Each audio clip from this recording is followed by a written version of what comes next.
भजन करणाऱ्याला इंद्रप्रस्थाची तर होतीच, पण हस्तिनापूरची पण गादी भजन करणाऱ्याला द्यायची होती. पण पंढरपुरातल्या मालकाला अडचणी आल्या, करावं काय करावं काय. भजन करणारे ऐकून पंढरपुरातला मालक होता, नालायक ऐकून 2-4 भजन करणारे चांगले माणसं होते. त्याच्यापैकी भीष्माचार्य भजन करणारी व्यक्ती, द्रोणाचार्य भजन करणारी व्यक्ती, कर्ण भजन करणारी व्यक्ती. एक जण म्हणला, महाराज कर्णानं कुठं टाळ वाजिला. अरे सुंबळ्या, तू कशाला विचार करतो? कर्ण सामान्य भारतीय युद्धातला मानवी शिव आहे कर्ण. कर्णाने वृषालीच्या व्यतिरिक्त जगातल्या प्रत्येक स्त्रीला माय ही उपमा संबोधली. भजनाच्या यादीत कर्ण. भीष्माचार्यांनी कधी टाळ घेतला? अरे भीष्माचार्यांनी लिहिलेल्या ग्रंथांनीच सप्ताह सुरू होती. विष्णू सहस्रनाम. शर्पंजरी पडल्यावर 113 बाण अंगात घुसले डॉक्टर साहेब, आणि 113 बाण अंगात घुसल्यावर भजन केलं 1000 नावाचं. त्याला विष्णू सहस्रनाम म्हणतात. हो, काय भजन आहे ते. द्रोणाचार्य भजन करणारी व्यक्ती. पण ही लोक जोपर्यंत संपत नाहीत तोपर्यंत भजन करणाऱ्या पांडवायला गादी भेटत नाही. देवाला भीष्माचार्यांना गादी भेटली असती तर पांडवायला द्यायची गरज नव्हती. कर्णाला भेटली असती तर पांडवायला द्यायची गरज नव्हती. द्रोणाचार्याला भेटत होती तर पांडवायला द्यायची गरज नव्हती. पण या भजन करणाऱ्यामुळे भजन न करणाऱ्याला गादी भेटू लागली. हे देवाला खपत नव्हतं. ते कौरव होते, ते भजन करीत नव्हते. हा, एकाही कौरवानं भजन केलं नाही. त्याच्यातले 3 भजन करण्याच्या लायकीचे होते, पण भावाचं ऐकून केलं नाही. म्हणून यांना गादी नकोय, भजन करणाऱ्या पांडवांना गादी द्यायची. नवल काय केलं बघा. पंढरपुरातल्या मालकाला माहित होतं, जोपर्यंत द्रोणाचार्य मरत नाहीत तोपर्यंत 1 कोटी कृष्ण जन्माला आले तरी पांडवायला गादी भेटत नाही. मग मारायचं म्हातारं कसं? नवलानं मारलं. एक सोपा शब्द आहे, दुसरा पण नको कीर्तनात ते वापरायला. हुशार आहे मालक पंढरपुरातला. नवल काय केलं? असं नवल केलं की द्रोणाचार्याचा मुलगा मरण पावला अशी खोटी खोटी खोटी अफवा युद्धात सोडून दिली. आता द्रोणाचार्याचं पोरग कसं मरल? ते अमर आहे ना, मारुतीरायाच्या यादीतलं आहे, ते चिरंजीव आहे ना, ते कसं मरल? पण अफवावर माणसांचा विश्वास असतो. म्हणून आपल्या जुन्या लोकांची एक मत आहे, साखऱ्यापेक्षा चाळी गोड आहे. चाळी म्हणजे लावालावी, ही साखऱ्यापेक्षा गोड असती. गोड. अश्वत्थामा मृत्यू पावला असं सांगितलं. आणि मग म्हाताऱ्याचा रथ धर्माकडे पोचला. धर्माकडे रथ जात असताना हातातलं बाण खाली टाकला होता रथात.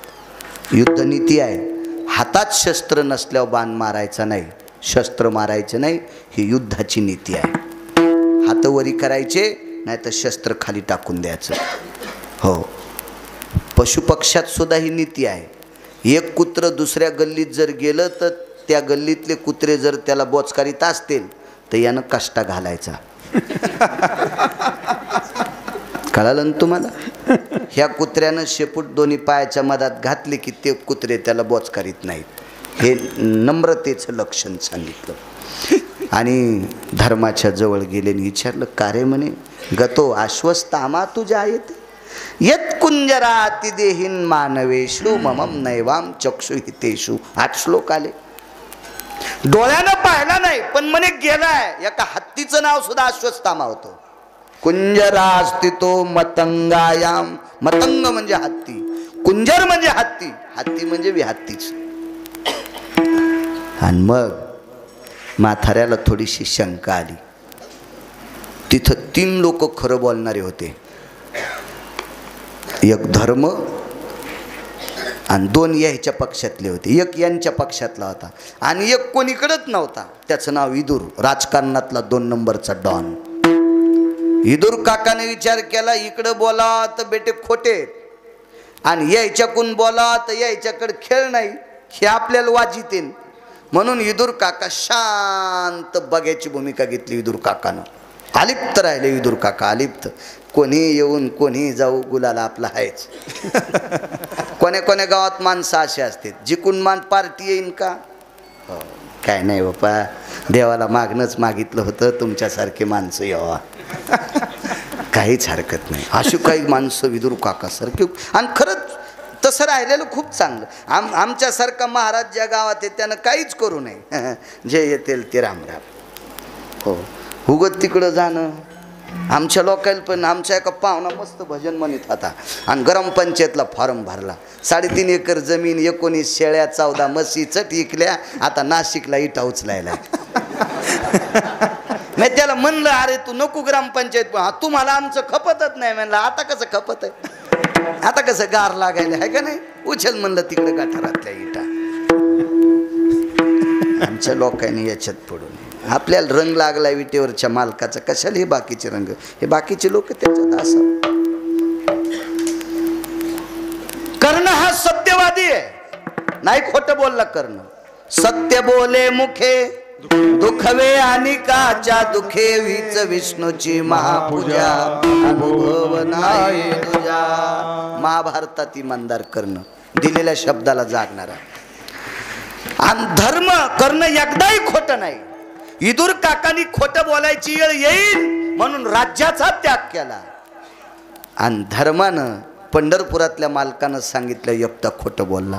वदविले मुखे नारायणे धर्मा, अंगुष्ट त्या कर्मासाठी गेला. या तितका धर्माचा गेला.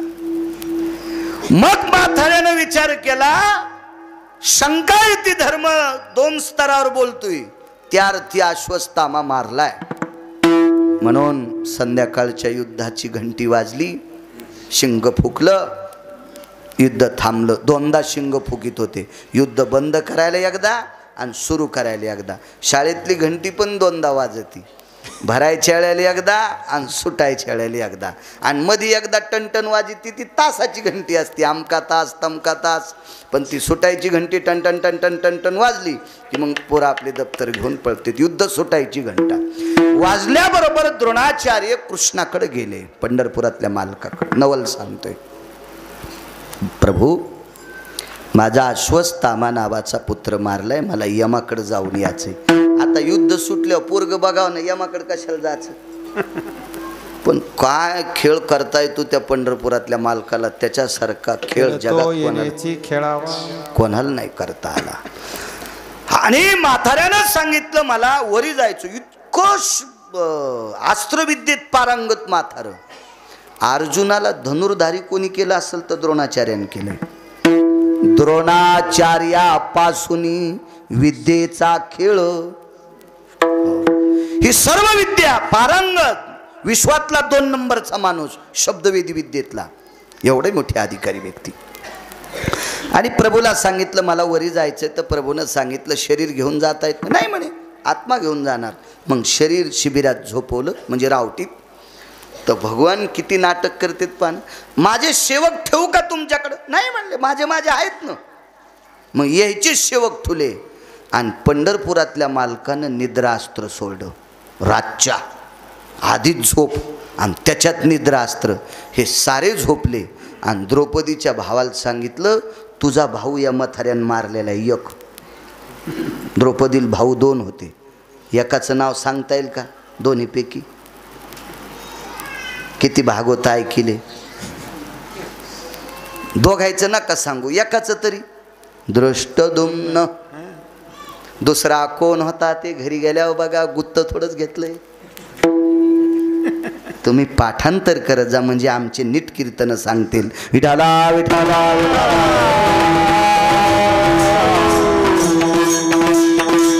श्रवण इंद्रियाची निपरी. दृष्टद्युम्नाची गाऊ जगरी, तुझी या सहोदराची भोरी येण्याची केली. सहोदर म्हणजे भाऊ. मारले रे याला, घे बदला. आणि नुसतं शरीर होतं खाली. डॉक्टर साहेब त्याला प्रेत म्हणता येणार नाही, कारण आत्मा मृत्यू स्थितीत नव्हता. विचारपूस करायला गेलता यमधर्माकडं. आणि तेवढ्या अवकाशात द्रौपदीच्या भावान म्हाताऱ्याच्या शरीराचे तुकडे तुकडे केले. म्हाताऱ्याने यमाच्या थुत्रीत आणली. कडेल दिवशी प्रणाम गुरुदेव.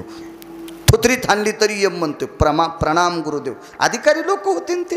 अहो भगवान पंढरपुरातले मालक द्रोणाचार्याच्या पाया पडत होते. यमाची काय टप्पर आहे त्याच्यापुढे. कडेल दिवशी आणला ठोका. प्रणाम गुरुदेव. अश्वत्थामा का मारला? अश्वत्थामा नावाचा कुंजर मारलाय. अरे अरे मला असं कळालं म्हणे. कोणी सोडली होती पुढी? पंढरपुरातल्या काय नवले. आणि खाली येऊन पाहते, रती रती मास विखुरले, ते विहंग मे चंचुपुटी धरिले, जठरा नळे तृप्त विले. मांसाहार करणाऱ्या पाखरांनी तुकडे खाऊन टाकले. खाली काय होतं? सामान्य नवले, साधं नवले. आला का त्याच्यावर द्रोणाचार्य तुम्ही मारला म्हणून? आपलं काय नव्हतं. त्याचा वाद होता त्यानं झोपी. आणि प्रेत कापलंय. जिवंत द्रोणाचार्य कापले का? नाही. आत्मा कुठं होता? वरी. कापलंय कशाला? प्रेताला. आणि प्रेताचं शवी छेदन करत नाहीत का तुम्ही? पाप लागतं का डॉक्टरला? पुरावा आपल्या जवळच नव्हतं बापू. करावं लागतं की नाही डॉक्टर साहेब शवी छेदन? हा. मग दृष्टद्युम्नालाही पाप नाही, ज्यानं घडून आणलंय त्यालाही पाप नाही. आणि म्हातारं तर संपिलं. नवल केवढे केवढे, नकळे कान्होबाचे कोढे. अजून एक नवल सांगतो.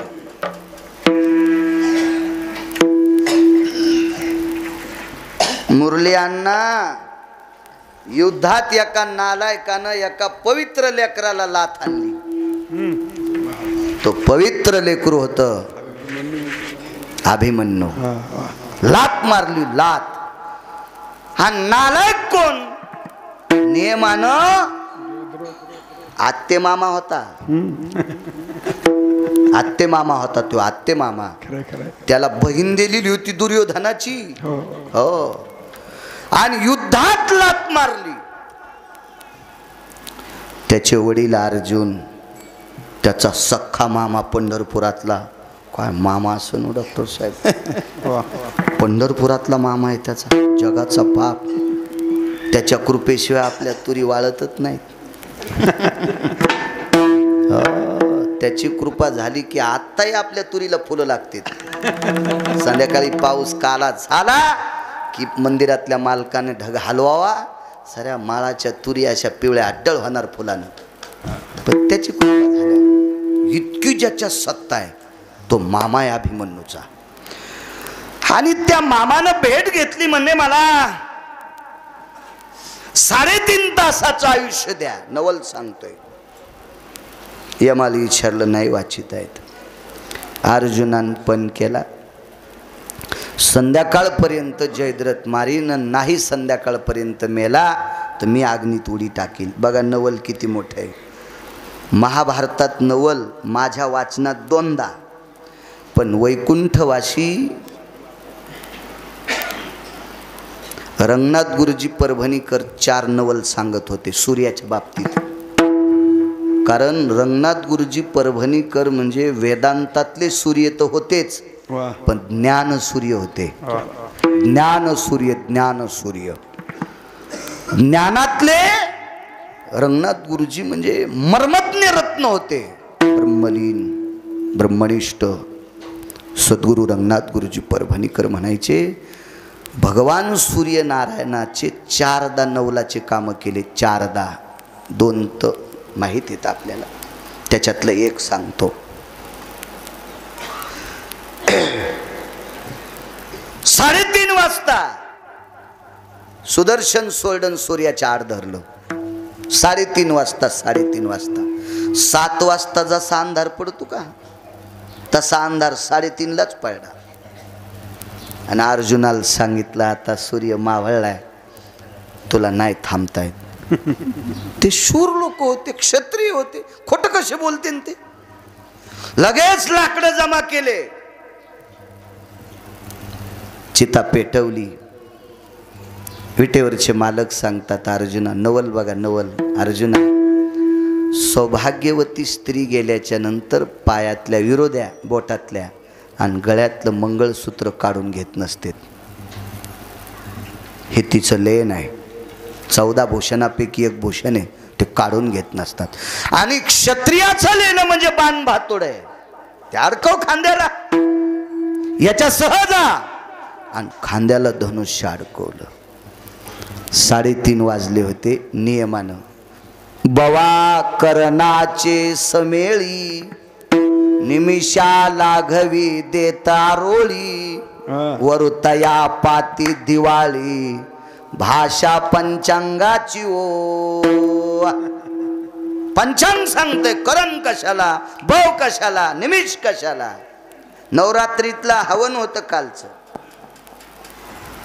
काय नाही, काही काहीचा कशाचा पंचांगाचा मेळ नाही, कशाचा मेळ नसतो. हवन करायचं म्हणजे करायचं. येडीने इस्तू आणला आणि पिशीनं फुकला, नियम आहे, टाईम आहे.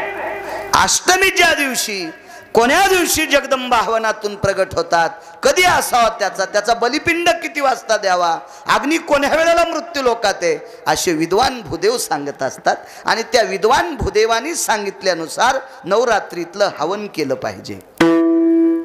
आपल्या मनानुसार नाही घोडे दामटवायचे, काही बेसरामाईनं दामटिले, काही चिलारीनं दामटिले, मेलेन घोडे पळू पळू असेच नाही.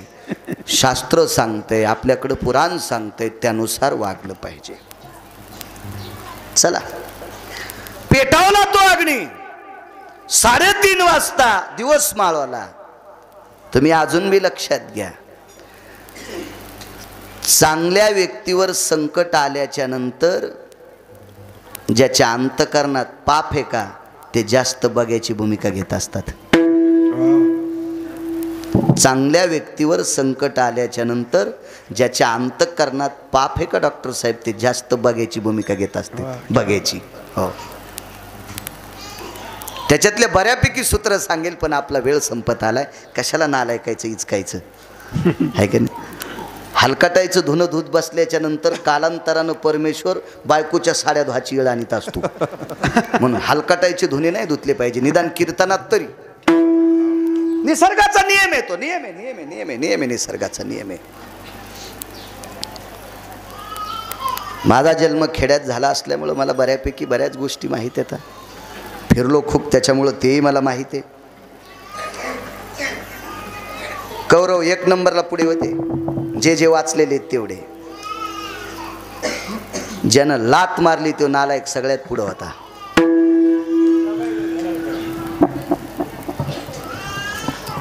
अपराधाची बोरी तो सवे दर्शनी भागे निर्धारी. ज्यानं अपराध केलाय का, दर्शनी भाग म्हणजे पुढं होता, सगळ्यात पुढं, सगळ्यात पुढं. मालक काय चतुरे नवल. तोंडातून वाक्य पडलं, पाहे पाजैद्र तू, तो गा प्रकाश दिवाकर कांतू. रविकांत आहे तो, रवी रवी रवी रवी. तो दिवाकर आहे, तो प्रकाश देवता आहे, तो भास्कर आहे. नयनीने भास्कर देखिला, डोळ्यान भास्कर सूर्य पाहिला. हा सूर्य आणि हा जयद्रथ, मग बाण सोडला. आता नवल बघा, आता नवल. 3:30 वाजता सूर्य मावळलाय, कोणी यानच आपल्या छान मावळ तू का. आमच्या पाहुण्याने 1 टरकभर पुस्तकं वाचिले, 1 टरकभर पुस्तकं वाचिले. आणि पंगत होती त्याच्याच पोरीची. संध्याकाळचं लग्न होतं आणि लग्न लागायच्या आधी जेवण होत असते. तर त्याला म्हणलं, लाईट गेली, एक काम करू, तू ट्रकभर पुस्तकं वाचिले ना, तर सूर्याला असं थांबेवर ही शेवटची पंगत होस तर असं बोट लावतो या पुस्तकाच्या ताकदीनं. ट्रकभर पुस्तकं वाचिले ना ते म्हणलं, आपल्या पुस्तकात हे नाही मेळ बसत. म्हणलं मग काय हरकत नाही, तू गेल्यावर तुला याच्यातच फुकू. भांगारे पुस्तकं काय कामाचे आहे का नाही? काय लायकी आहे का ते भांगारे पुस्तकं वाचून? काय अभ्यास होणार आहे आपला? चांगलं वाची जा. सूर्य तर थांबलाच, जयद्रथ दाखिला आणि सूर्य दाखिला आहे. पण बाण मारता मारता कानात एक वाक्य सांगितलं, नवल सांगायलो नवल, तू जयद्रथ मारला तरी मरतू. तू जयद्रथ कोड आहे, कोड आहे. तू जयद्रथ मारला तरी मरतू आणि नाही मारला तरी मरतू. कोण सांगायला माहिती आहे? पंढरपुरातला मालक. तर अर्जुन म्हणला, प्रभू मारल्यावर कसा मरण? मी पण काय केला, दिवस माळेपर्यंत जयद्रथ मारीन, नाही मारला तर मी अग्निकाष्ट भक्षण करीन, अग्नीत उडी टाकीन. पण 3:30 वाजलेत ना, सूर्य दिसायला ना, आता मारल्या मी कसा मरीन? ऐक रे बाबा, ऐक, जरशी दम धर. होटपोळतेन शिजूस्तर दम खातेत पण न्यूज तर थांबत नाहीत. जिबीला चटका बसन, जरसं थांब ना अर्जुना. कसा मरेल ऐक. याच्या वडिलांनी तपश्चर्या केली, त्याचं नाव होतं ऊर्ध्वश्रवा. नवल सांगतोय ऊर्ध्वश्रवा. त्यानं अशी तपश्चर्या केली ती की माझ्या मुलाचं डोकं कापून जो कोणी जमिनीवर टाकील त्याच्या शरीराचे 1000 तुकडे होतील. आणि वरदान असतो तथास्तु. ऊर्ध्वश्रवाला वरदान प्राप्त झालं. ते सांगत तसे नारायण, ऐके पार्था माझे वचन. नारायण सांगत होते, पार्था, हे अर्जुना, हे किरीटी, ऐक ऐक. हे पृथकी सुता, पृथकी म्हणजे कुंती. हे अर्जुना, याच्या बाबांनी वरदान मागून घेतलंय, याचं डोकं कापून जो कोणी जमिनीवर टाकेल त्याच्या शरीराचे 1000 तुकडे होणार. तू याला मारून याचं डोकं जमिनीवर पडणार, मग तू मरणार. आणि तू जर याला नाही मारलंस तर सूर्य मावळल्यावर तू अग्नीत उडी टाकून मरणार. मग कसं करायचं प्रभू? सत्यलोकाची हे स्थळी. सत्यलोक म्हणजे ब्रह्मदेवाचं अधिष्ठान. तिथे वृद्धश्रवा अजूनही तपश्चर्या करत आहे. असा बाण मार की बाणानं डोकं असं उडालं पाहिजे, ते कोण्याच जमिनीवर न पडता त्याच्या बापाच्या मांडीवर पडावा. बाण हाणणारही कसं सांगणारा असू द्या हो, पण हाणणाराचे बी नेमकंच असन. असा बाण मारला की जयद्रथाचं डोकं तुटून वृद्धश्रवा नावाचा त्याचा बाप त्याच्या मांडीवर डोकं पडलं. आणि म्हाताऱ्यानं डोळे उघडेच नाही. तपश्चर्या करता करता कोण आपल्या मांडीवर दगड टाकलाय म्हणून उचलून खाली टाकलं. डोकं तुटल्यामुळं पोट्ट मेलं. आणि पोराचं डोकं मांडीहून जमिनीवर बापान टाकल्यामुळं बापही मेला. एकाच दगडात 2 मेले. याला म्हणतात नवल केवडे केवडे, नकळे कानवाचे कोडे. बलराम दादानं सोयरी केली रुक्मिणी आई, आमच्या सुभद्रा आई साहेबाची. सुभद्रा आई साहेब द्याल्या दुर्योधनाला. दुर्योधना माहिती ना? दुर्योधनाला. दुर्योधन 9 गोष्टीनं नालायक होता. एक गोष्ट 9 पैकी अशी होती, लग्न करण्याच्या लायकीचा नव्हता. एक मी नाही सांगत, पुराण सांगते. मी का तिथला सरपंच होतो का महाभारतातला? मी वाचून सांगतोय. पाहुनी ग्रंथ करावे कीर्तन. ग्रंथ बघायचे मग कीर्तन. लग्न करण्याच्या लायकीचा मुद्देता पुरुषार्थहीन दुर्योधन होता. बाकीच्या 8 गोष्टी घरी गेल्यावर सांगतो. दुसरी गोष्ट, दुर्योधन विद्वान असून दुसऱ्याचा ऐकत होता. म्हणून दुर्योधन प्रपंच कडीला नेण्याच्या लायकीचा नव्हता. दुर्योधन पापी नव्हता. दुर्योधनाला पाप करायला लागलं. एका चिरंजीवानं त्याचं नाव होतं अश्वत्थामा. संगतीमुळे दुर्योधन मातीत गेला. हे बा, परमेश्वरानं आपल्याला डोकं दिलंय. नालायक माणसं आपल्याला काही जरी सांगत असतील तर आपण मूर्खाचं ऐकू नये, याला विद्वान म्हणत असतात. आमच्या इथं एका बैलाला कासरा खाचा नाद होता. तो कासरा खात होता आणि दुसऱ्याची मका खाऊन येत होता. तो माणूस गडी पाठवून आम्हाला शिव्या देत होता. मी गड्याला सांगितलं आपला बैल तिथे गेला नाही पाहिजे. यानं जो बैल कासरा खात होता त्याला साखळी लावली. जो बैल कासरा खात होता त्याला साखळी लावली. ह्या नालायक बैलानं दुसऱ्याचा कासरा खाल्ला. याला तर खाता येत नव्हता पिस्तोल्याला. बंदुक्यानं पिस्तोल्याचा कासरा खाल्ला आणि पिस्तोल्या दुसऱ्याची मका खायला गेला. पाठ फुटूस तर खपके खाल्ले. मला असं वाटतंय एका नालायक बैलाच्या चांगल्या बैलानं नादी लागायला नाही पाहिजे.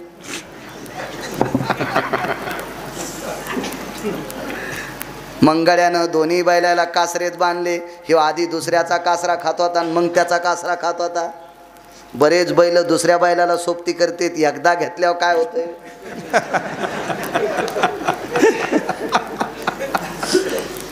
बडीशोप म्हणालो मी, सुपारी म्हणालो मी. तुम्ही कीर्तनात असं काही बी नका नांगाव घेत जाऊ. असे बरेच चांगले बैल नालायक बैलाच्या नादी लागून वाया जाते. तसा दुर्योधन मूळता दुसऱ्याचा ऐकणार होता. परयम श्रवणेंद्रियेषु यम यत प्रपंचोति नैवानाम स्थिरत्वाति जायते. म्हणून आपल्या सोप्या भाषात तशा माणसाला कच्च्या कानाचा किंवा फुटक्या कानाचा माणूस म्हणतात. हे दुसऱ्याचं ऐकून वागत आहे त्याला कच्च्या कानाचा माणूस म्हणतात. 9 गोष्टीनं मूर्ख होता. अशा दुर्योधनाला दिली. त्याच्यातल्या 9 पैकी एक दोष सांगतो. अल्पायुष्य होते. तिसरं सांगू दुर्गुण. अल्पायुष्य होते. 100ला 100 पोरं बापाच्या देखता मरणार होते. असा शाप मागच्या 14व्या जन्मात धृतराष्ट्राला एका सर्पिणीनं दिलता. म्हणून 100ला 100 पुत्र मरणार. त्याच्यापैकी दुर्योधन मरणार. आपल्या बहिणीला बुक्का लागणार. हे पंढरपुरातल्या मालकाच्या लक्षात आलतं. म्हणून सोयरीक जर मोडून अर्जुनाला द्यावा तरी भांडण. सोयरीक मोडून अर्जुनाला द्यावा तरी भांडण. मग अर्जुनाला भगवे कपडे घातले. त्याला संन्याशी केलं. सुभद्रेचं हरण केलं. तिकडंच तदेव लग्नं सदिनं तदेव ताराबलं चंद्रबलं तदेव दैव बलं लाभस्ते श्याम जयस्ते श्याम कुतस्ते श्याम. तिकडंच आली नवरदेव नवरी पाय पडायला. मग बलराम दादा म्हणले अर्जुना महाराजाला विचारा. सुभद्रा म्हणली ते नालायक महाराज गावात येऊ द्यायला नव्हता पाहिजे. तो महाराज नसून अर्जुनच होता.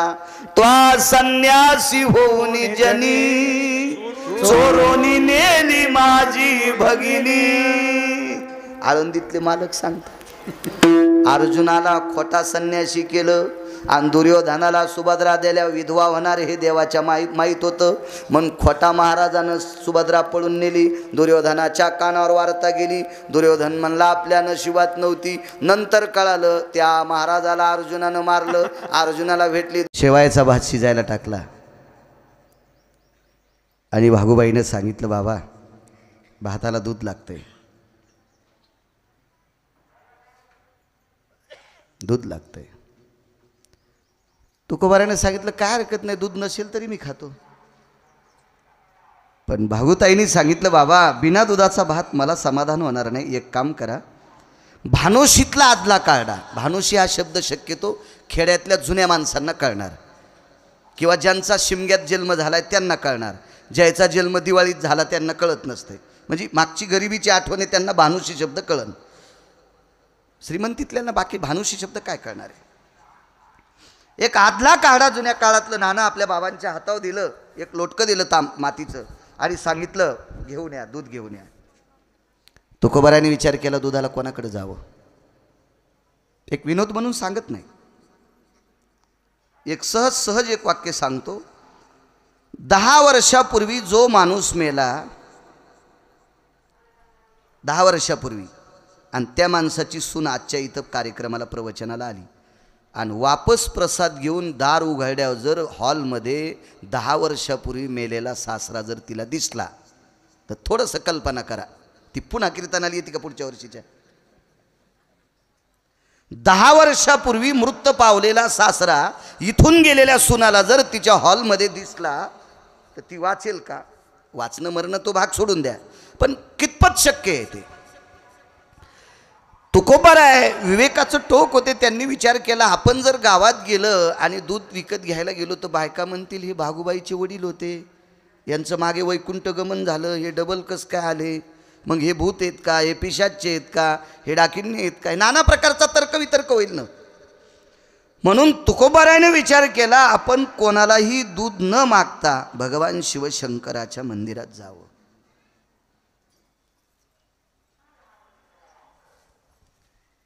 आणि एक लक्षात ठेवा, तुमच्या डोक्यात एक खूळ बसलंय, शंकराला तुम्ही चमत्कारी समजिता. हे डोक्यातलं काढून टाका बुसकट.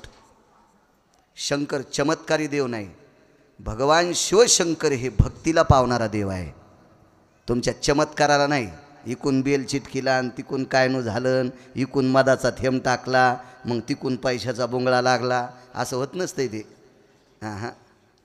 एव्हा देवापशी किती गेलेत त्याच्यापेक्षा देवाला प्रिय. तुम्ही पंढरपूरला दर्शनाला जाता, तुम्हाला किती समाधान होते? 2 मिनटं उभं राहू दिलं का कधी तुम्हाला? विश्वनाथाच्या मंदिरात तुम्ही काशीला गेल्यावर तुम्हाला 2 मिनिटाच्या वरी कधी उभं राहू दिलं का? नाही. 1-1.25 मिनिटात नुसता पिंडीला हात लावला, पंढरपुरातल्या मालकाच्या पायाला हात लागला की आपल्याला समाधान होतंय. वा, आपण प्रसन्न झालोत. आपण देवापाशी किती वेळ गेलोत किंवा किती वेळ थांबलोत याच्यापेक्षा आपलं मन किती चांगलं आहे हा महत्वाचा विषय असतोय.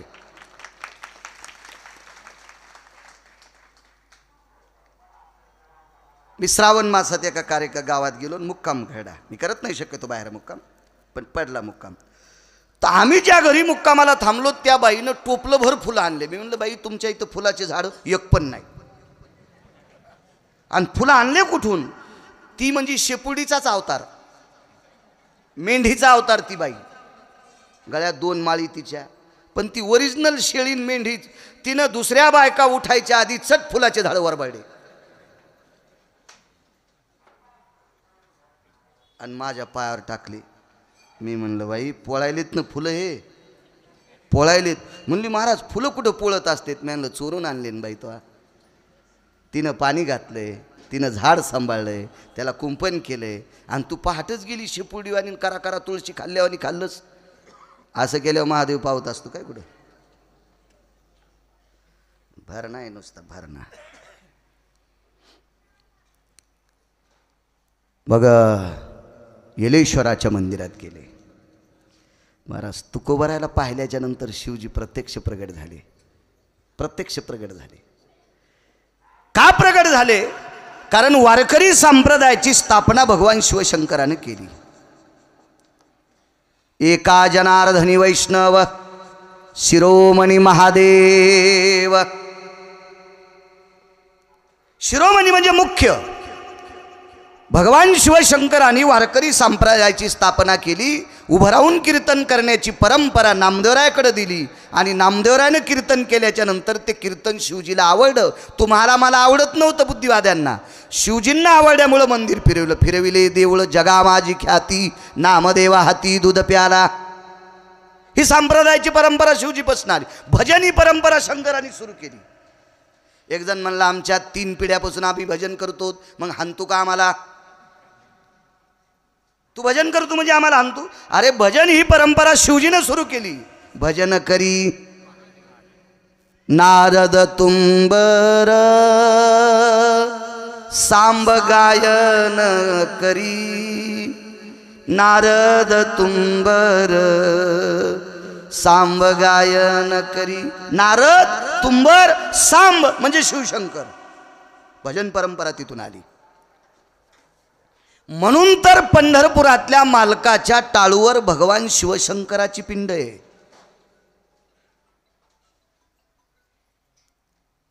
आणि वारकरी संप्रदायातले एक आगळं वेगळं नाविन्य आपल्या भेटी करता आलंय. शिवजी उभे राहिले आणि 10 भुजानं तुकोबरायला कवटाळलं. तुकोबरायला.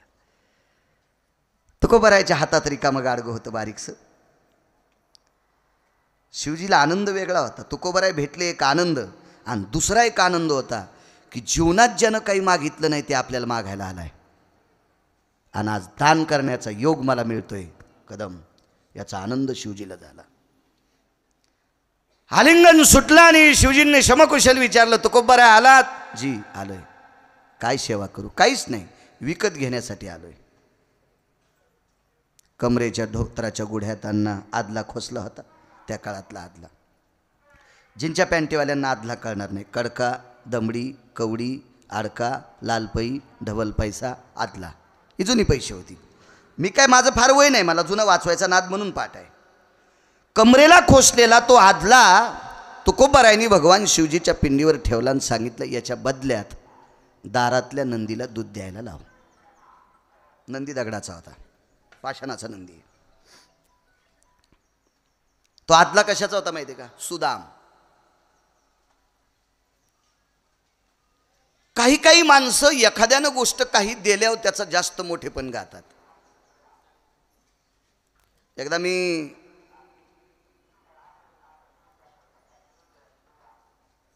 आपल्या महाराष्ट्राचं शेवटचं टोक, गावाचं नाव सांगत नाही, तिथे कीर्तनाला गेलो. कीर्तनाच्या यजमानाकडं देशीची दुकानं 14, देशी दारूचे दुकानं. मला वाटतं ते लायसन भेटत नाही देशीचं शक्यतो. मी काय कोणाला विचारलं नाही, पण लोक सांगतात भेटत नसतं. होय मुरकुट्यांना भेटत नाही ते. भेटतं का आनंदी आपण? 14 दुकानं देशीचे, 14. आणि त्या देशीचे 14 लायसन प्राप्त करणाऱ्याचा बाप मेला. म्हणजे त्यानंच आणली होती, ते मेलं. आणि त्याच्या वर्ष श्राद्धाला मग कीर्तन. आता पैसे किती असतील बघा. 14 देशीच्या दुकानातले ढकणं जर इकले ना, ढकणं, तर एकदा आमदार होता येईल. इतके पैसे त्याच्याकडं. पण तारीख घेतली होती अशा प्रकाशराव सारख्या, बबनराव सारख्यानं. ते म्हणले हो तुम्ही त्याचं जास्त नाव नाही घेतलं कीर्तनात. मी म्हणलं मी जे अभंग घेतला त्या अभंगात ह्या देशीच्या दुकानदाराचं नावच नव्हतं ना. त्याचं नाव जे अभंगात आहे ते अभंग मला सांग ना सुमळ्या, मी त्याच्यात नावाचं भजन करतो ना. पण ते मध्यस्थी माणसं होते. ते म्हणले माझ्याकडे आहे असं पंढरपुरातल्या मालकांना मला असा बारीकसा पाईप द्यायला पैशाचा. काय ताण नाही, मंडळी एक आहे, 2 लेकरं, वडील वारले 90ला, आई आहे, छोटंसं कुटुंब आहे, काय ताण नाही, एकच पोरग आहे. हिशाबात राहिलं तर त्याला पुरण. आणि ते जर हिशाबात नाही राहिलं तर आमच्या 13व्याच्या आधीच मग अंगुठी घेईन. नाही आमच्यावर घेतल्यावर तुमची खसखस पिकली. तुम्हाला काय तुकाराम महाराज इतकं पोटाला तुमच्या. दुसऱ्यावर घेतलं की माणसाची खसखस पिकती.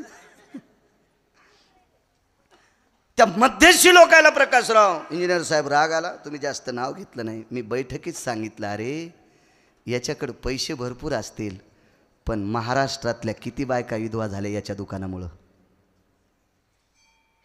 यानं दुकान सोन्याचं नाही टाकलं, यानं दुकान किराणा नाही टाकलं, यानं कपड्याचं नाही टाकलं, दुकान त्याची 14 दारूचे इथं. मग किती बायका विधवा झाल्या असत्याल. याचं जर वर्णन केलं तर मी विधवा होईल, मै मरण, मै मरण. शास्त्र काय सांगते? नालायकाची फार स्तुती करायची नाही. निंदा अथवा स्तुती करावी देवाची, कीर्ती मानवाची, इतराची स्तुती आम्हा ब्रह्महत्या. मूर्ख नालायक व्यक्तीची जास्त स्तुती करणं म्हणजे ब्राह्मण कापल्याचं पाप लागते. शास्त्र आहे त्याच्यासाठी. स्तुतीप्रिय लोक झाले. ठीक आहे, त्यानं किती मोठा कार्यक्रम केला तर काय, नवलाचं दुकान 14 दुकान आहेत त्याच्याकडं. आपण करतो त्याच्यापेक्षा आणलंय कुठून हा महत्वाचा विषय. मला सांगायचं काय, तुकोबारायांनी आदलाच टेकला पिंडीवर, पण होता आदला कशाचा? सुदाम. श्रीमद भागवतामध्ये सुदाम नावाचं एक नाविन्यपूर्ण नाव आहे. सुदाम देवांना सुदाम नाव आहे. सु म्हणजे चांगला आणि दाम म्हणजे कष्टाचा, घामाचा दाम, त्यांचं नाव सुदाम. अशा सुदाम देवांचा असा दाम, कष्टातला दाम येतो. तुकोबारायाच्या पत्नीने एका गरजूबाईचं बाळंतपण केलं. तिला मागे पुढे जरा कोणी जास्त नव्हतं, आई वगैरे, सासू जात राहिलेली होती. आणि तिनं सांगितलं आता माझं बाळंतपण कोण करील? मग भागूबाईनं सांगितलं काळजी करू नको, 1.25 महिन्याकरता तुझी मायच मी होते. आणि केलं बाळंतपण. तशी ती भरगच्च पैशावाली बाई होती. पण माणसांची अडचण, आई नसेल, सासू गेली असेल, आणि कोणाला नीट बोलत नसेल, याच्याकरता शेजारनी येत नसतील. काहीला इतका पैशाचा गर्व, इतका पैशाचा गर्व, इतका पैशाचा गर्व. द्वारकाबाई, सखूबाई, मंजुळाबाई, कांताबाई, अंतिकाबाई, वत्सालाबाई, चतुराबाई, तुझ्याकडे पैसे असतील पण पैसे खात नसतील बाई. तू माणसासारखं बोल ना. 60-65 वर्षात तुला आमच्या देखता फुकावं लागणार आहे. तू शेजारणीला येड्यावानी बोलू नकोस ना. पैसे असतील पण एवढं काही नाविन्य नसते त्याच्यात. श्रीमंत बाई ती, ही तुकोबारायची कन्या भागूबाई. तुम्हाला काय देऊ? काहीच नको म्हणजे मला. पण सौभाग्यवती असो, कुणी असो, एखादी माऊली, आपल्याकडं चोळी बांगडी करण्याची पद्धत आहे. म्हणून त्या श्रीमंत घरच्या बाईने आपली बाळांतपणातली 1.25 महिन्याची सेवा केली. याच्याकरता एक आदला देऊन टाकला बांगड्या भरायला. बांगड्या हे घेऊन टाक. पण हातात चांगल्या बांगड्या असल्यामुळं भागूबाईला असं वाटलं असेल आपण एखादीशी भरू बांगड्या, पहिल्या खराब झाल्यावर भरू भरू भरू भरू. तो आदला भानुशीत ठेवला होता, कष्टाचा आदला होता. तो तुकोबरायाकडे दिलता आणि तुकोबरायानं तो शिवजीच्या पिंडीवर आदला ठेवला. या आदल्याच्या बदल्यात एवढं लोटकं भरून मला इकत दूध द्या आणि ते तुमच्या नंदीला द्यायला सांगा. ठीक आहे म्हटले. हात केल्याबरोबर नंदी उठला. 4-2 पुस्तकं विज्ञानाचे वाचलेलं ते म्हणला बाळू महाराजाच्या गोळ्या संपल्यात, नंदी कसा दूध देईल. अरे ते दूध काढताना मी नव्हतो ना सुंबळ्या. पण तुकोबरायचं खोटं कसं मानायचं काका. तुकोबराय नव्हतं. जो तुकोबरायांचं खोटं मानतो तो त्याला माणूस कसं म्हणता येईल. त्याला इथं काय अधिकार काय, त्याची लायकी काय.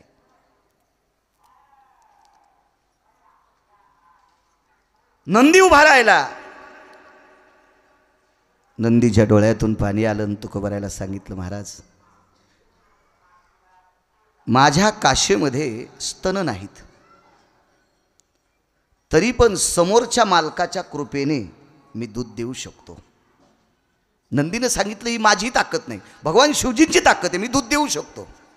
घ्या तुम्ही पात्र भरून दूध. तर ते तुकोबराय होते, ते गिरगावचा बाळू नव्हता. फुकट भेटलं म्हणजे काही बी घेतो. ते तुकोबराय होते.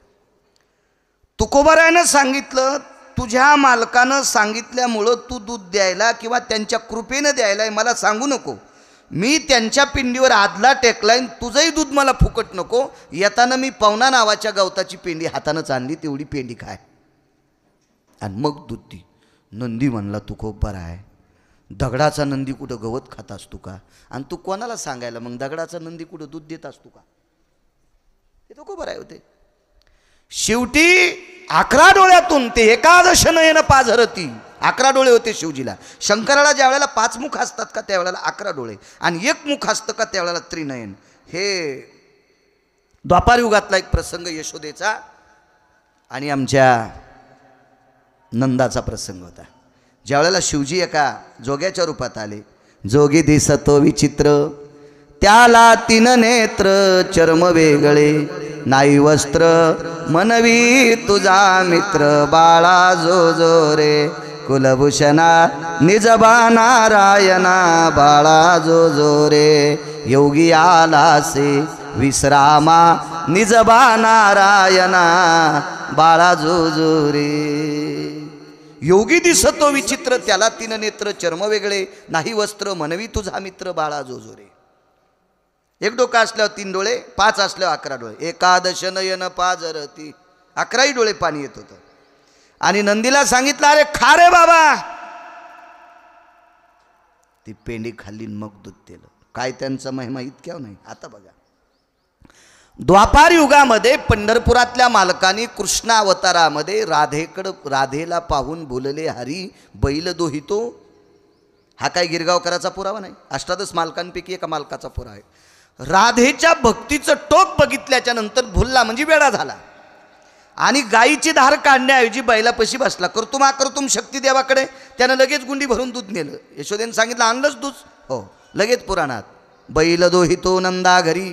देवानं नंदीचं दूध काढलं, देवानं पंढरपुरातल्या मालकानं, पण जिवंत. आणि तुकोबरायांनी नंदीचं दूध काढलं पण दगडाच्या. म्हणून निळोबाराय म्हणतात काय त्यांचा महिमा वरणो वारंवार, हरे भक्त थोर भूमंडळी. हा संतांचा महिमा आहे. 222 पद ज्या मंत्र्याला आहेत का, आपल्याकडे किती असते एका मंत्र्याला पद? 1. वरच्याच्या लय जवळचा असला तर 2-3, मात्र वरच्याच्या लय गळ्यातला पाहिजे. दिल्लीतल्या लोकांच्या जर लय जवळचा असला तर 2-3 पद असतात. सगळे असतात का? नाही. सगळेच पद एका मंत्र्याला होते. तो अमरपुरीचा राजा इंद्र. दुसरा पुरावा सांगतो. तो अमरपुरीचा राजा इंद्र आहे. त्याला जयंती नावाची कन्या आहे, जयंत नावाचा पुत्र आहे आणि शची नावाची पत्नी आहे. श्रीमंत आहे तो, श्रीमंत आहे, श्रीमंत आहे. त्याने एक चूक केली. तुम्हाला एक सांगू का, देशावर संकट दोन लोकांच्या पापाने येत असते. एक आमच्या लोकांचं पाप आणि एक तुमच्या लोकांचं पाप. राग येऊ देऊ नका. राजसत्तेत ज्या वेळेला पाप होत असतं आणि धर्मसत्तेत ज्या वेळेला पाप होत असतं त्यावेळेला देशावर संकट येत असते. कारण जबाबदार माणसं दोनच आहेत, देश सांभाळणारे राजे लोक आणि धर्म सांभाळणारे महाराज लोक. उदाहरण सांगू तुम्हाला एक. माझे वडील वारले, माझी आई आहे. माझी आई असताना जर गिरगावकर माईला सांभाळीत नसेल आणि तुम्ही त्याचं कीर्तन ठेवून जर तुम्ही त्याला पाकिट देत असताल तर तुमच्या घराला कुपाटी लागणार. मालकाचा पुरावा आहे काका, शास्त्र आहे त्यासाठी. जो आई वडिलाचा होऊ शकत नाही तो जगातल्या कोणाच माणसाचा होऊ शकत नाही. कोणाला कोणाचाच होऊ शकत नाही, कोणाचाच नाही.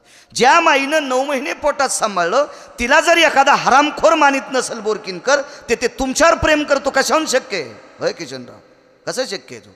जो मायबापाचा होऊ शकत नाही तो लोकांचा काय होऊ शकतो? हा सिद्धांत आहे, शास्त्र आहे त्यासाठी. म्हणे थोडंसं पाप केलं त्या राजानं. कीर्तनकार असेल आणि तंबाखू खात असेल तर नालायक आहे. चांगलं गाता येतं, तालुक्यात 1 नंबरचा गायक आहे आणि चालू भजनात तंबाखू घोंगडी खालतात आणि लोक म्हणले काय नंबर 1चा गायक आहे, तुला हाणायला पाहिजे नदीला नेऊन. लोकाला उपदेश करणाऱ्या माणसांनी व्यसने करायची नाही. तंबाखू असेल, बिडी असेल, सिगारेट असेल, बाकीच्यांना मी नाही म्हणणार, पण आमच्या लोकांनी पक्वाद्या असेल, गायक असेल, कीर्तनकार असेल, प्रवचनकार असेल. कारण सांगू तुम्हाला का करायला नाही पाहिजे. इथं आलेला प्रत्येक व्यक्ती माझ्या जवळ आल्याच्या नंतर पाया पडलाय. याचा अर्थ असा नाही बाकीच्या लोकांच्या गोळ्या संपल्यात. अरे तू चांगलं वागतोस, ज्ञानोबाराय तुकोबारायचं नाव घेतोत म्हणून तुझ्या पाया पडायलेत. मायबापाच्या पाया माणसं सणावाराला पडायलेत किंवा वाढदिवसाच्या दिवशी पडायलेत, रोज रोज पडणत. मेलेल्या मायबापाच्या मुरकुट्यांना पिंड करायलेत वर्षाला 1दा-2दा, याच्या व्यतिरिक्त नाही. अहो महाराज दिसला की त्याच्या पाया पडतील, त्यानं किती चांगलं वागायला पाहिजे. त्यानं चुका करता कामा नाही. लोकांची श्रद्धा आहे, लोकांचा आदर आहे त्याच्यावर. मग धर्मसत्तेत ज्या वेळेला पाप होत असतं का त्यावेळेला देशावर संकट येत असतं. धर्मातल्या लोकांनी नास्तिक माणसं आपल्याचे करायची. एक गंगाबाई नावाची नृत्यांगना होती. असं लांबतं बघा कीर्तन, मला पाणी देता देता गवत उपटायचा नाद आहे. गंगाबाई नावाची एक नृत्यांगना होती. नृत्यांगना त्या काळातली नृत्य सम्राज्ञी होती ती, आणि गान सम्राज्ञी होती ती. इतकं तिचं गायन, आता मी काय ऐकलं नाही पण इतिहास सांगतोय. हो, मी ते गायन ऐकले असते तर महाराज झालोच नसतो ना. तर तिनं किती मोठ्या राजाला संपून टाकलं सांगू. ज्या राजाकडं 250 मशाली सोन्याच्या होत्या, 250 मशाली सोन्याच्या होत्या, एक मशाल 2.5 किलो सोन्याची, रोज 1.5 ते 2.25 किलो गावरान तूप लागत होतं एका मशालीला. अशा 250 मशाली महालात जळत होत्या. शेवटच्या टप्प्यात त्या राजाला कांदा, कोरडी भाकरीन कांदा नाही द्यायला कोणी. इतके बेहाल झाले ह्या गायनाच्या बदल्यात. 527 एकर जमीन, इथून 50 ते 60 किलोमीटर अंतरावर एका आपल्यातल्याच व्यक्तीला 527 एकर जमीन होती. त्या गावाला मी 6वीला असताना लग्नाला गेलतो. नंतर गाव सांगेल, हे यूट्यूब चालू आहे ना, हेच तू लावते पुन्हा आपल्याला. त्या लग्नाला मी गेलो. 527 एकर जमीन, 527 एकर जमीन. तर शेवटच्या टप्प्यात 527 एकर जमिनीचा मालक दहिलेवडीत होता. वढून टाकलेल्या बिड्याच्या दुंडकाला आपल्याकडे दहिल्या म्हणतात. 527. त्यानेही 2 बायकांचं गायन ऐकलं. धर्मसत्ता कशाला म्हणतात माहिती आहे? 2,500 मशाली सोन्याच्या असणाऱ्या राजाला भाकरीची पंचायत जिनं केली, अशा बाईला परमार्थात निळोबारायनी आणलंय. निळोबारायचा विरोध करत होती. निळोबारायला सांगितलं तुमच्या भजनात काय ताकद आहे? इतकी ताकद माझ्या गायनात आहे. लाखो श्रीमंताला मातीत घातलंय, इतकी माझ्या स्वरात ताकद आहे. तुमच्या भजनात काय ताकद आहे? निळोबारायनं सांगितलं काय परीक्षा द्यायची सांग.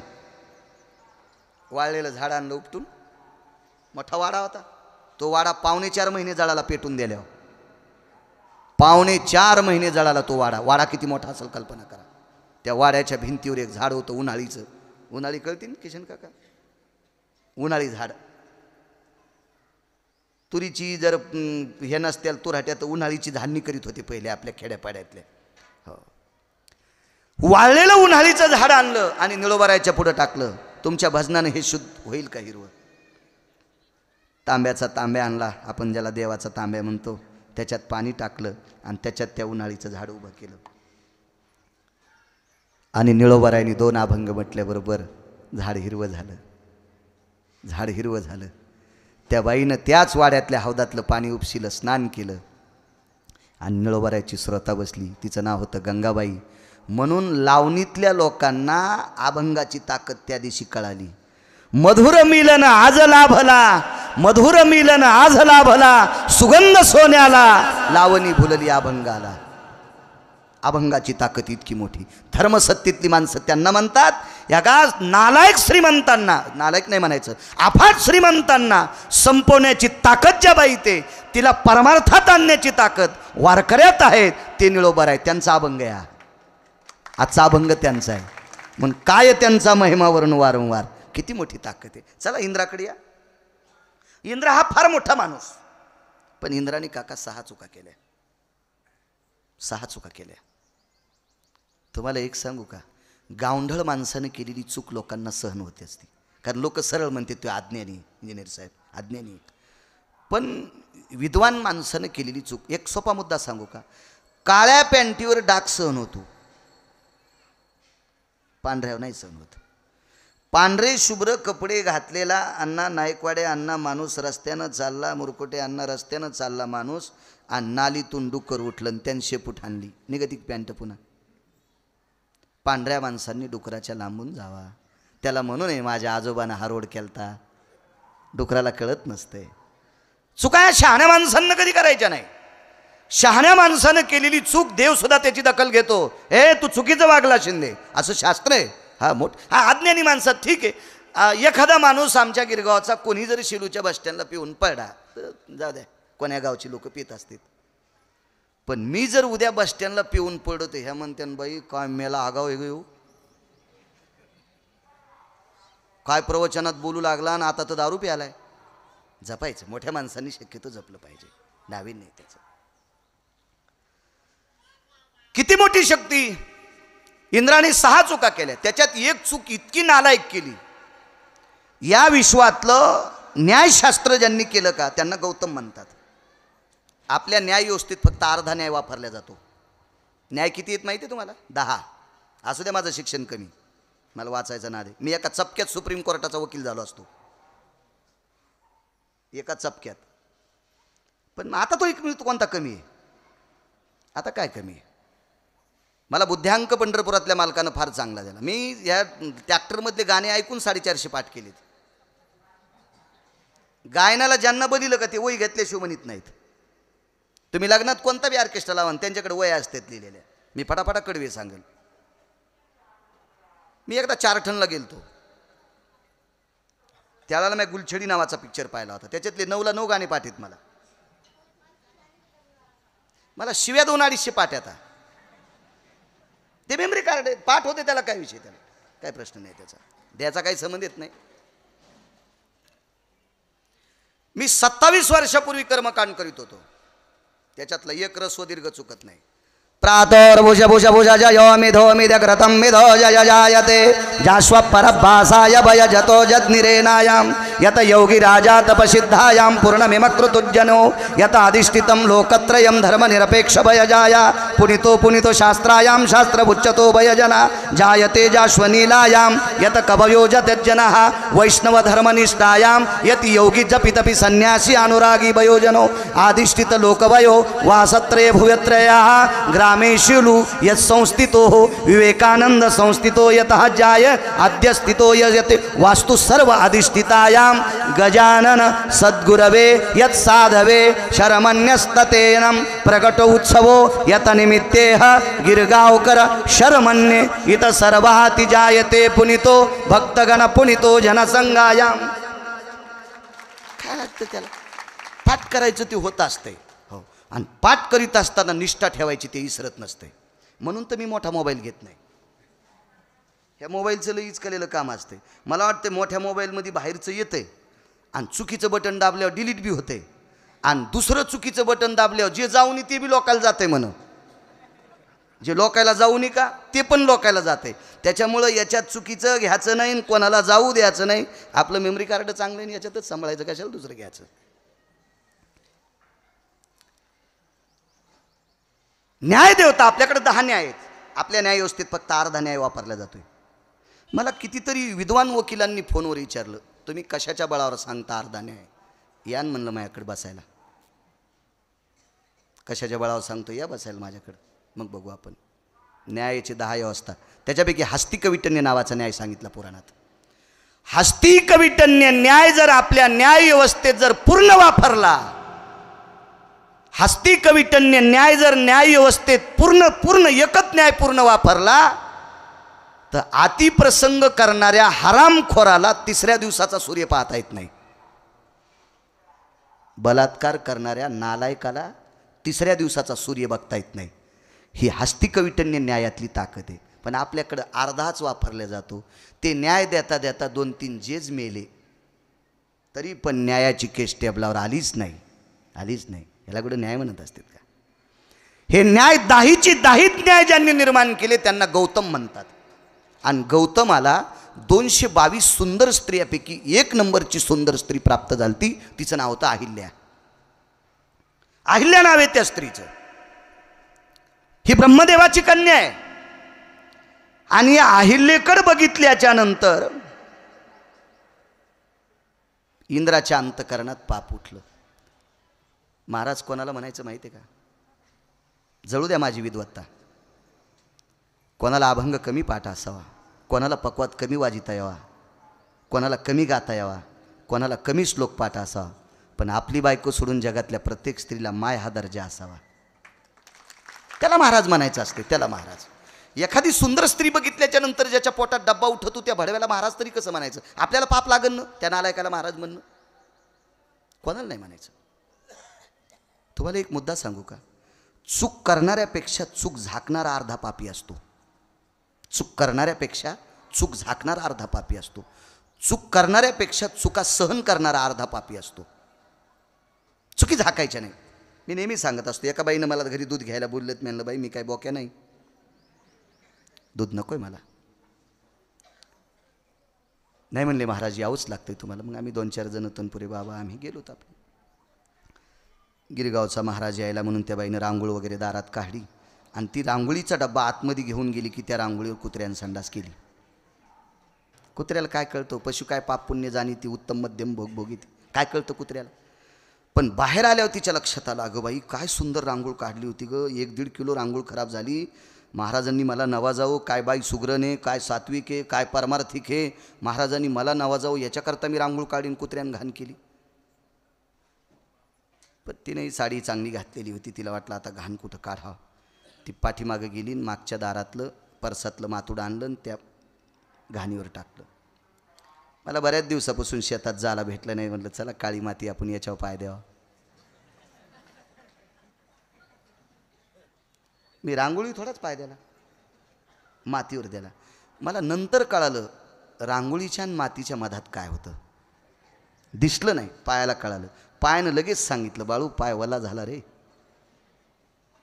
आणि 10 फुटाच्या अंतरावर तिच्या घराचा उमरा होता आणि उमऱ्याच्या आतमध्ये 22,000चा गालीचा मला बसायला टाकला होता.